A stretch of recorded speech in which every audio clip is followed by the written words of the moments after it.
Nous sommes de retour dans cette édition du 21 juin. Merci beaucoup. Si vous nous rejoignez à l'instant, merci beaucoup pour votre fidélité. Désormais, il est l'heure de retrouver Daniel Cohen-Delara. Bonjour Daniel.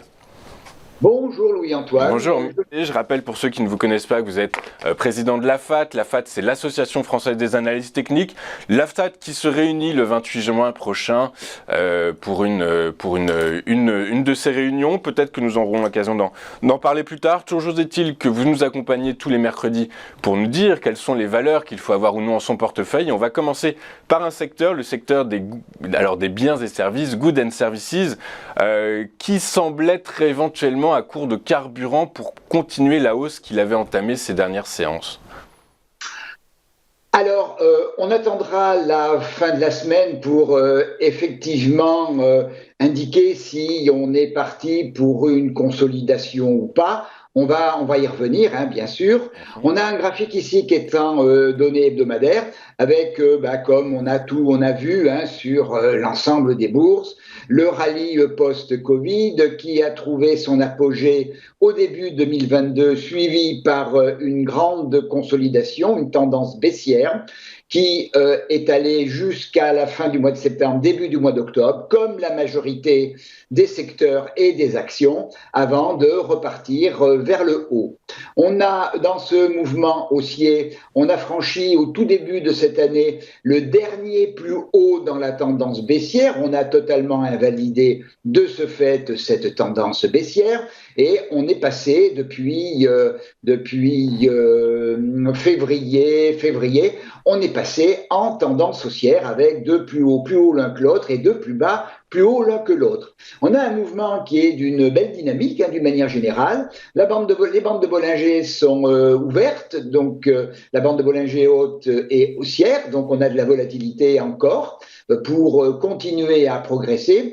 Et puis j'ai mis deux moyennes mobiles que je mets assez souvent, la moyenne mobile exponentielle 34, et j'ai mis aussi la moyenne mobile exponentielle 13, c'est-à-dire c'est une petite moyenne mobile de court terme. Et on voit que depuis pratiquement un mois et demi ou 2 mois, eh bien, cette moyenne mobile exponentielle 13 fait support au mouvement. C'est vraiment la marque, malgré tout, d'une tendance qui est très bien installée. Alors, on est revenu tester en ce début de semaine un ancien plus haut donc de la tendance hein, qui est à l'indice 738 et on va voir comment la semaine se clôture.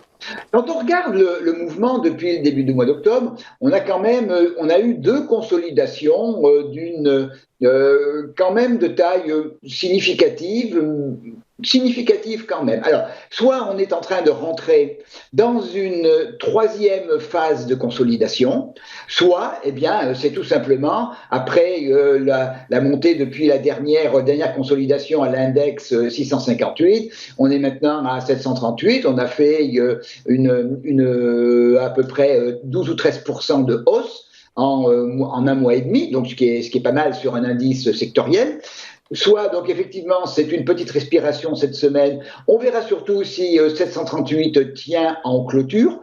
Si c'est le cas, eh bien, ça veut dire qu'on repart vers les plus hauts, vers les sommets, 795 et 813. A contrario, si à la fin de la semaine, on casse 738 et surtout si on casse 721, qui est à peu près le siège actuellement de ma moyenne mobile exponentielle 13, on pourra estimer qu'on est rentré dans une phase de consolidation naturel quand on est en tendance, et ce ne serait que la rupture de 658,8 qui invaliderait tout le mouvement haussier qui a démarré au début du mois d'octobre de l'année dernière. D'accord, donc on peut considérer que c'est un peu tôt pour dire que le titre, que cet actif est sur le fil du rasoir en quelque sorte.